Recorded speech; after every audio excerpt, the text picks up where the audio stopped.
హ్మ్. అందరికీ నమస్కారం.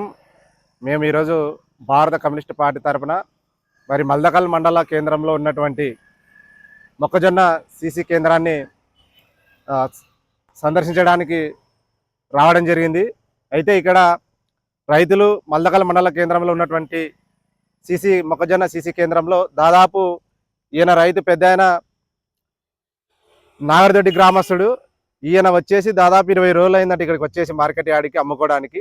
మరి ఇన్ని రోజులు ఉంటే రైతులు పంటను పండించడం ఒక ఎత్తు, అమ్ముకోవడానికి ఒక ఎత్తు చాలా ఇబ్బందులు పడుతూ ఉన్నారు.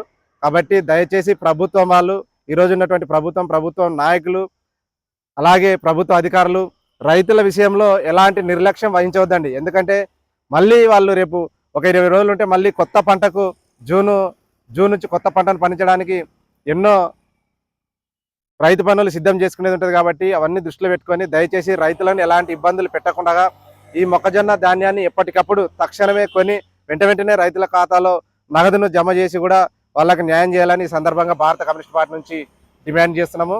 మరి ఎందుకంటే మొక్కజొన్నలు కొనడానికి ఇన్ని రోజులు టైము, మళ్ళీ వాళ్ళ ఖాతాలో డబ్బులు వేయడానికి కొన్ని రోజులు టైం పడితే వాళ్ళు పని చేసి ఏం లాభం? రైతు పని అంటేనే ఈ మధ్య చాలా మందికి భారం అయిపోతుంది. కాబట్టి వాళ్ళకి రైతు పని భారం కాకుండా ప్రభుత్వ అధికారులు, ప్రభుత్వాలు ఎప్పటికప్పుడు రైతులు పండించిన ధాన్యాన్ని కొని ఎప్పటికప్పుడు వాళ్ళ ఖాతాలలో నగదును జమ చేస్తే వాళ్ళు కొత్త పంటను పంచడానికి ఆసక్తి చూపుతారు. కాబట్టి ఇవన్నీ దృష్టిలో పెట్టుకొని దయచేసి ప్రభుత్వ అధికారులు ప్రతి ఒక్కరు కూడా రైతుల విషయంలో ఎలాంటి నిర్లక్ష్యం వహించకుండా రైతుల ధాన్యాన్ని ఎప్పటికప్పుడు కొనాలని ఈ సందర్భంగా డిమాండ్ చేస్తున్నాం. అలాగే వర్షాకాలం స్టార్ట్ అవుతుంది.